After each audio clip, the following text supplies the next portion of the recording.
समुद्र के बीचों बीच जहां लहरें लगभग 10 मंजिला इमारत जितनी ऊंची उठती हैं, हाँ, और जहां खारे पानी से भरी हवा की रफ्तार मतलब 150 किलोमीटर प्रति घंटा तक होती है, बिल्कुल। तो वहां 100 मीटर लंबे कार्बन फाइबर के ब्लेड्स को हवा में घुमाना और उस पूरे विशाल ढांचे को एक तैरते हुए प्लेटफॉर्म पर टिकाना, मतलब ये किसी इंजीनियरिंग दुस्वप्न से कम नहीं लगता। सही कहा, ये कोई मामूली काम नहीं है। तो आज की इस विस्तृत चर्चा में हम इसी खतरनाक चुनौती के बीचों बीच उतर रहे हैं। बिल्कुल। हमारा मिशन ये समझना है कि कैसे अत्याधुनिक सिमुलेशन तकनीकें, विशेष रूप से क्यूबलेड और एशेस सॉफ्टवेयर, कैसे ये असंभव लगने वाले डिजाइनों को हकीकत बना रहे हैं। हाँ, और ये समझना बहुत जरूरी है कि हम जमीन पर लगे उन साधारण पवन चक्कियों की बात नहीं कर रहे हैं, जिनके लिए मतलब इंजीनियरिंग के नियम दशकों पहले ही लिखे जा चुके हैं। देखिए, जब हम ऑफशोर यानी गहरे समुद्र में जाते हैं तो पूरी भौतिकी ही बदल जाती है ना? एग्जैक्टली। वहां कोई ठोस जमीन नहीं है, वो पूरा का पूरा विशालकाय ढांचा पानी पर तैर रहा है। और आज के इस गहन विश्लेषण का आधार हमारे दो प्रमुख स्रोत हैं। हाँ, पहला एक विस्तृत लेख है जिसका नाम है स्मार्टर होराइजन्स, जो क्यूबलेड के डायनामिक सिमुलेशन की परतों को खोलता है। और दूसरा एक विजुअल केस स्टडी है जो दिखाता है कि एशेस सॉफ्टवेयर कैसे फ्लोटिंग मल्टी रोटर सिस्टम के तनाव को मापता है। बिल्कुल। तो मुझे सबसे पहले वो भौतिक कारण समझना है जो इस पूरी प्रक्रिया को इतना जटिल बनाता है। मतलब जमीन के नियमों को समुद्र पर लागू क्यों नहीं किया जा सकता? अच्छा सवाल है। मेरा मतलब है, हवा तो हवा है।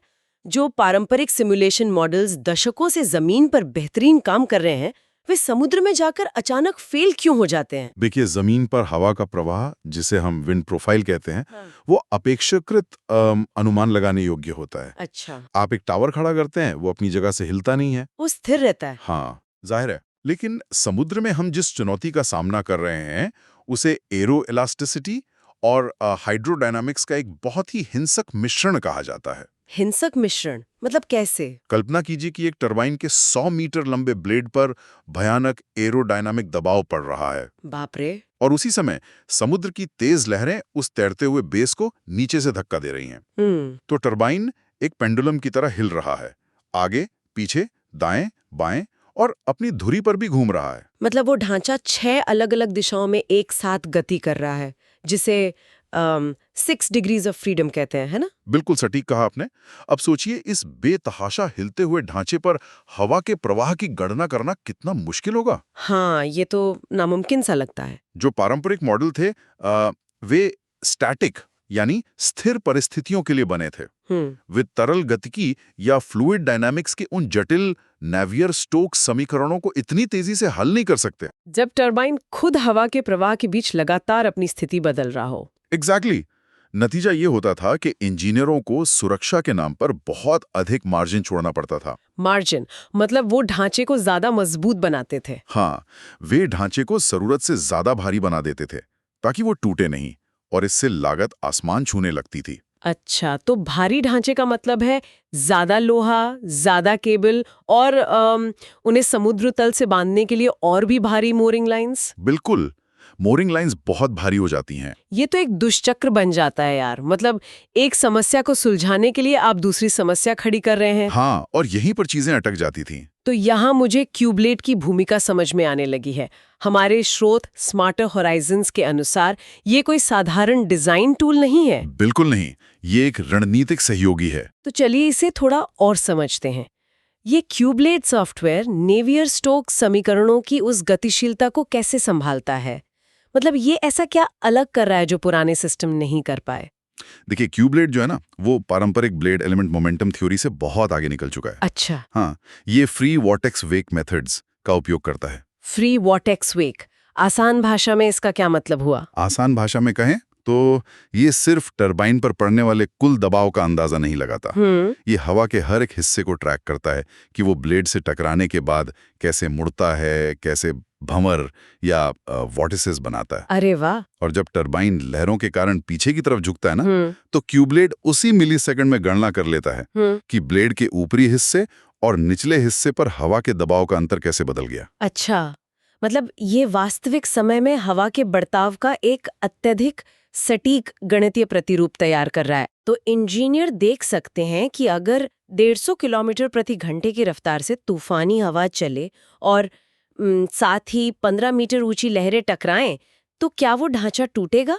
हाँ, और सबसे बड़ी बात यह है कि यह सब बिना असल में कोई लोहा समुद्र में उतारे किया जा रहा है। हाँ, मतलब ट्रायल एंड एरर का भारी खर्च बच गया। एग्जैक्टली। और ये केवल टूटने या ना टूटने की बात नहीं है, ये परफॉर्मेंस ऑप्टिमाइजेशन की भी बात है। वो कैसे? इंजीनियर क्यूब ब्लेड के अंदर उस ढांचे को हजारों बार अलग अलग परिस्थितियों में टेस्ट कर सकते हैं। वे ब्लेड के कर्व को कुछ मिलीमीटर बदल सकते हैं या टावर के वजन को थोड़ा कम कर सकते हैं। और तुरंत देख सकते हैं कि इसका टरबाइन की स्थिरता पर क्या असर पड़ा। बिल्कुल। इससे वो जो अनुमान या गेस वर्क वाला हिस्सा था वो पूरी तरह खत्म हो जाता है। ये तो सच में कमाल है। लेकिन ये तो बात हुई एक सिंगल टरबाइन की। हमारे स्रोत एक और भी अजीब चीज की तरफ इशारा करते हैं, floating multi rotor wind turbine. हाँ, मल्टी रोटर सिस्टम। और यहाँ मुझे बहुत बड़ी आपत्ति है। मतलब एक टावर कर 4 या 8 अलग अलग रोटर लगाना। एरोडायनामिक्स के नजरिए से ये तो पूरी तरह आत्महत्या है। ऐसा क्यों लगता है आपको? क्योंकि हम जानते हैं कि एक विशाल रोटर अपने पीछे हवा को बहुत बुरी तरह काटता है, एक कियोटिक वेक या अशांत हवा पैदा करता है। हाँ, वेक इफेक्ट तो होता है। तो अगर हम एक ढांचे पर कई रोटर्स को पास पास लगा दें, तो पहले रोटर से निकलने वाली कटी हुई और अशांत हवा सीधे दूसरे रोटर में जाकर टकराएगी। ये तो हवा का एक भयानक ट्रैफिक जाम बन जाएगा ना, जहां कोई भी रोटर ठीक से काम नहीं कर पाएगा और बस ऊर्जा का नुकसान होगा। देखिए, पहली नजर में ये बिल्कुल एक एरोडायनामिक दुष्प्रभाव लगता है। आपकी बात सही है ना? एक रोटर से निकली हुई अशांत हवा जब दूसरे रोटर पर टकराती है तो वो न केवल ऊर्जा उत्पादन को कम करती है बल्कि ब्लेड्स पर ऐसा फटीग या कंपन पैदा करती है जो उन्हें हफ्तों में तोड़ सकता है। वही तो फिर इसे बनाते ही क्यों हैं? और यहीं पर हमारे YouTube वीडियो स्रोत में दर्शाया गया एशेस सिमुलेशन सॉफ्टवेयर तस्वीर में आता है। अच्छा, एशेस का यहाँ क्या काम है? यहाँ जो सबसे आकर्षक बात है वो ये है कि एशेस विशेष रूप से इसी मल्टी रोटर चुनौती के स्ट्रक्चरल डायनामिक्स को सुलझाने के लिए डिजाइन किया गया है। तो एशेस इस अशांत हवा, इस वेग को कैसे संभालता है? क्या वो इस ट्रैफिक जाम को किसी तरह बाईपास कर देता है? वो इसे बाईपास नहीं करता, वो इसे एक सिंक्रोनाइज्ड सिस्टम में बदल देता है। वो कैसे? एशेस सॉफ्टवेयर इंजीनियरों को ये अनुकरण करने की सुविधा देता है कि ये कई रोटर एक साथ कैसे व्यवहार करेंगे। यहाँ वेक ब्लेंडिंग का सिद्धांत काम आता है। वेक ब्लेंडिंग? हाँ, सिमुलेशन के जरिए ये पता लगाया जाता है कि अगर हम ऊपर वाले रोटर्स को थोड़ा सा अलग एंगल पर यानी पिच पर सेट करें, अच्छा, या उनके घूमने की दिशा को एक दूसरे के विपरीत कर दें, जिसे काउंटर रोटेटिंग कहते हैं, तो उनकी पैदा की हुई अशांत हवाएं आपस में टकराकर एक दूसरे को बेअसर कर सकती हैं। रुको, ये बहुत ही शानदार है।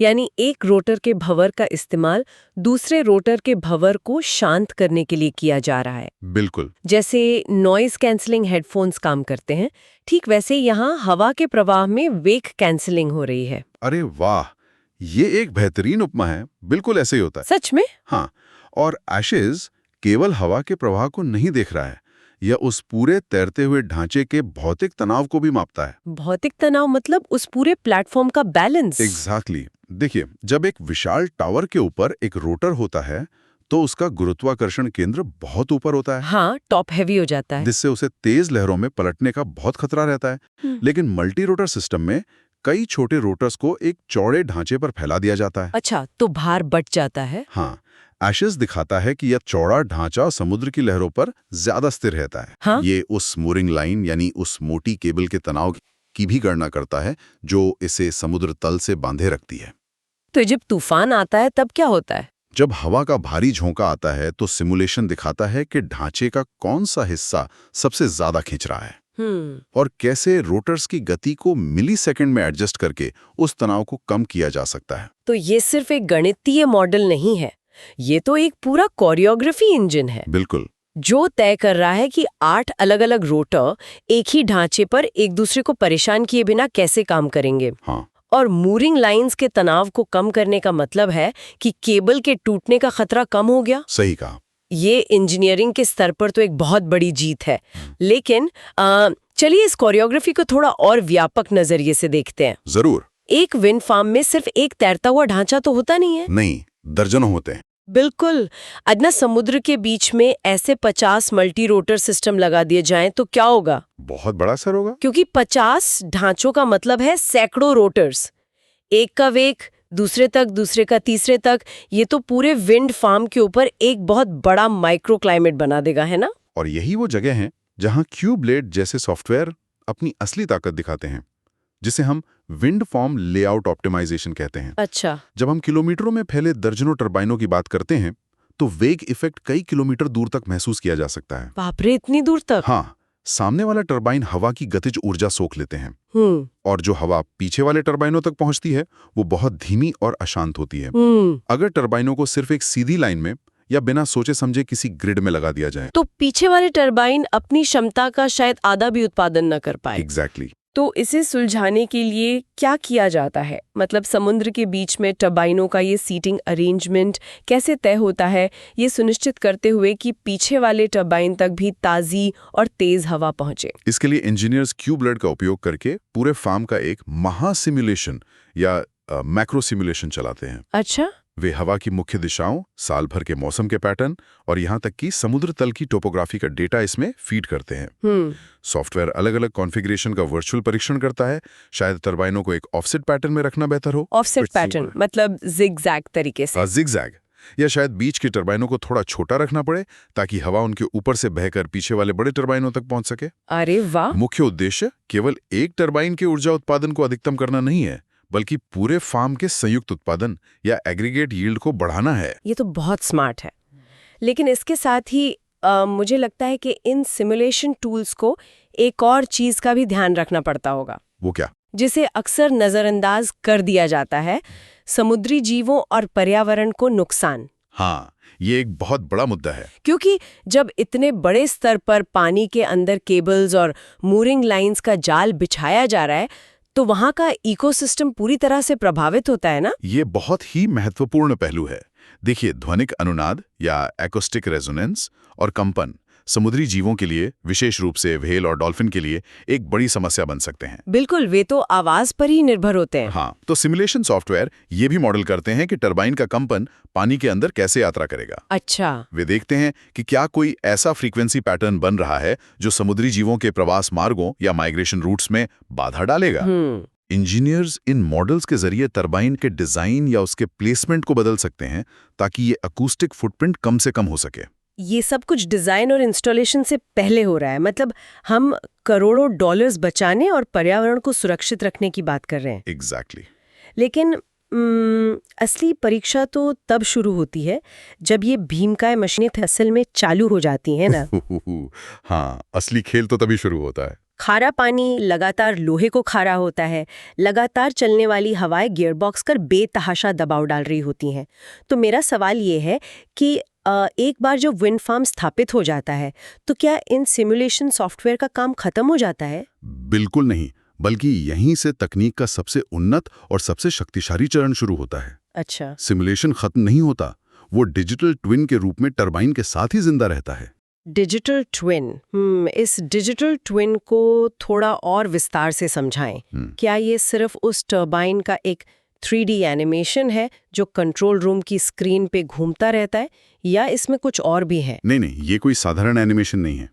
ये एक जीती जागती गणितीय परछाई है। जीती जागती परछाई? देखिए, जब कोई टरबाइन समुद्र में स्थापित किया जाता है तो उसके हर एक अहम हिस्से पर सेंसर लगे होते हैं। ब्लेड्स पर स्ट्रेन गेज लगे होते हैं, गियर बॉक्स में एक्सेलरोमीटर होते हैं, जनरेटर में टेम्परेचर सेंसर होते हैं। अच्छा। ये सेंसर हर सेकंड टेराबाइट्स डेटा वापस कंट्रोल रूम में भेजते हैं। और ये सारा का सारा लाइव डेटा उस डिजिटल ट्विन में फीड होता है? ओहो। तो अगर समुद्र में कोई तेज लहर टरबाइन के बेस से टकराती है, हाँ, तो क्या कंट्रोल रूम में बैठे उस डिजिटल ट्विन को भी उसी मिलीसेकंड में वो झटका महसूस होता है? बिल्कुल। डिजिटल ट्विन उन भौतिक बलों का रियल टाइम में अनुकरण कर रहा है। कमाल है। इसके सबसे क्रांतिकारी फायदों में से एक है प्रिडिक्टिव मेंटेनेंस, यानी रख रखाव की भविष्यवाणी करना। प्रिडिक्टिव मेंटेनेंस, ये कैसे काम करता है? देखिए, समुद्र के बीचों बीच जहां मौसम अक्सर खराब रहता है, किसी इंजीनियर को क्रेन वाले जहाज के साथ भेजना बेहद महंगा और खतरनाक होता है। हाँ वो तो है, आप मशीन के टूटने का इंतजार नहीं कर सकते। क्योंकि अगर गियर बॉक्स टूट गया तो पूरा टरबाइन हफ्तों के लिए बंद हो जाएगा, बिल्कुल। जिससे लाखों डॉलर की ऊर्जा का नुकसान होगा। और यहीं डिजिटल ट्विन गेम बदल देता है। मशीन लर्निंग एल्गोरिदम उस लाइव डेटा का विश्लेषण करते हैं और सिमुलेशन से उसकी तुलना करते हैं। डिजिटल ट्विन बता सकता है कि गियर बॉक्स के तीसरे बेरिंग पर पिछले 2 दिनों से सामान्य से ज्यादा कंपन हो रहा है। अच्छा, और भौतिकी के मॉडल के अनुसार ये बेरिंग अगले 21 दिनों में टूट जाएगा। मतलब इंजीनियरों को 21 दिन का एडवांस नोटिस मिल जाता है। एग्जैक्टली। वे मौसम के शांत होने का इंतजार कर सकते हैं और मशीन के पूरी तरह से फेल होने से पहले ही उस हिस्से को बदल सकते हैं। ये तो मशीन को एक तरह की आत्म जागरूकता देने जैसा हो गया यार। सही कहा। मतलब वो खुद बता रही है कि उसे कहाँ दर्द हो रहा है और वो कब बीमार पड़ने वाली है। स्रोतों में इस पूरे कॉन्सेप्ट को इंटेलिजेंट टरबाइन सिस्टम कहा गया है। हाँ, तो ये केवल प्रतिक्रियाशील नहीं है, ये सक्रिय है, मतलब प्रोएक्टिव है। और ये बुद्धिमत्ता केवल रखरखाव तक ही सीमित नहीं है, ये पीक एफिशिएंसी के लिए भी है। Peak efficiency? हाँ, अगर डिजिटल ट्विन को पता चलता है कि हवा की दिशा में थोड़ा सा बदलाव आया है, तो वो टरबाइन के ब्लेड के पिच को कुछ डिग्री घुमा सकता है, ताकि वो उस नई दिशा से भी अधिकतम ऊर्जा निकाल सके। वाओ! जब पूरा का पूरा विंड फार्म इस तरह के इंटेलिजेंट सिस्टम से जुड़ा हो, तो जो परिचालन लागत है ना, वो भारी मात्रा में गिर जाती है और ऊर्जा का उत्पादन अपने चरम पर पहुंच जाता है। अगर हम इस पूरे सफर पर गौर करें तो ये सच में अविश्वसनीय है। बिल्कुल है। मतलब समुद्र की सतह पर मौजूद तरल गतिकी के उस केओटिक यानी अराजक वातावरण से लेकर जहां नेवियर स्टोक समीकरण भी संघर्ष करते हैं, हाँ, वहां से क्यूबलेट के फ्री वॉर्टेक्स वेक मॉडलिंग तक। एग्जैक्टली। फिर हमने देखा कि कैसे एशिस सॉफ्टवेयर ने एक ही ढांचे पर कई रोटर्स के उस एरोडायनामिक ट्रैफिक जाम को एक बारीक कोरियोग्राफ किए गए डांस में बदल दिया। बिल्कुल, वेग ब्लेंडिंग के जरिए। हाँ, जहां अशांत हवाओं को ही ऊर्जा में बदला गया और अंत में डिजिटल ट्विन के जरिए उस भौतिक मशीन को एक बुद्धिमत्ता दे दी गई जो अपने हर पुर्जे के तनाव को महसूस कर सकती है और भविष्य की भविष्यवाणी कर सकती है। तो ये सफर इस बात का प्रमाण है कि हम ऊर्जा संकट का समाधान केवल ज्यादा कंक्रीट और लोहा इस्तेमाल करके नहीं निकाल रहे हैं। नहीं, बिल्कुल नहीं। हम ज्यादा सटीक डेटा और बेहतर सिमुलेशन के जरिए निकाल रहे हैं। ये डिजिटल इंजीनियरिंग उपकरण पूरी विकास प्रक्रिया को सुव्यवस्थित कर रहे हैं। जीवाश्म ईंधन या फॉसिल फ्यूल से दूर जाने और बढ़ती वैश्विक ऊर्जा मांगों को पूरा करने के लिए समुद्र की उस असीम ऊर्जा की बहुत आवश्यकता है। बिल्कुल। और ये असीम ऊर्जा तभी उपयोग में लाई जा सकती है जब हमारे पास क्यूब्लेड और एशिस जैसे टूल हों जो उस खतरनाक वातावरण को पारदर्शी और नियंत्रित बना सकें। सही कहा आपने। ये सिर्फ एक तकनीक की कहानी नहीं है, ये एक टिकाऊ दुनिया के निर्माण की दिशा में एक बहुत बड़ा और ठोस कदम है। हाँ, बिल्कुल। लेकिन इस पूरी चर्चा के अंत में मेरे दिमाग में एक बहुत ही अजीब विचार आ रहा है। एक ऐसा विचार जो इन स्रोतों की जानकारी से भी थोड़ा आगे जाता है। अच्छा, वो क्या है? देखिए, अगर मशीन लर्निंग और टेराबाइट्स डेटा का उपयोग करके समुद्र में मौजूद इन विशाल जटिल मशीनों का एक परफेक्ट डिजिटल ट्विन बनाया जा सकता है, जो हवा के हर कण, लहर के हर झटके और मशीन के हर माइक्रो फ्रैक्चर की भविष्यवाणी कर सकता है। सही। तो क्या भविष्य में तकनीक इतनी उन्नत नहीं हो जाएगी कि पूरे समुद्री पारिस्थितिकी तंत्र का ही, मतलब पूरे ओशन इकोसिस्टम का ही एक डिजिटल ट्विन बना लिया जाए? जरा सोचिए, एक ऐसा वर्चुअल महासागर जिसमें हर जलधारा, तापमान में बदलाव और यहाँ तक कि माइक्रोप्लास्टिक या अम्लीकरण के फैलाव का सटीक रियल टाइम सिमुलेशन मौजूद हो। बाप रे। अगर एक टरबाइन के गियरबॉक्स के टूटने की भविष्यवाणी 21 दिन पहले की जा सकती है, तो क्या उस डिजिटल समुद्र के जरिए किसी प्रवाल भित्ति या कोरल रीफ के मरने की भविष्यवाणी सालों पहले नहीं की जा सकेगी? ये तो, ताकि जलवायु परिवर्तन के किसी भयानक प्रभाव को टूटने से पहले ही रोका जा सके। ये एक ऐसा विचार है जो सिमुलेशन की पूरी परिभाषा को ही बदल देता है। एक पूरी दुनिया का डिजिटल ट्विन, ये वास्तव में गहराई से सोचने पर मजबूर कर देता है, सच में।